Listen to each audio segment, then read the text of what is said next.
Not me.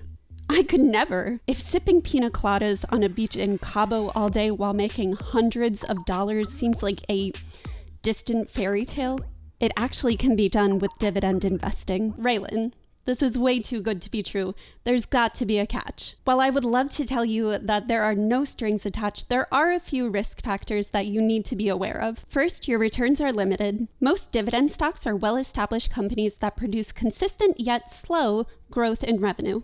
You most likely will see slow rising stock prices each year, so returns on the stock price may be smaller compared to growth stocks. Second, since dividends are not guaranteed, companies can cut their dividend at any moment. Take, for example, AT&T. They cut their dividend in half last year.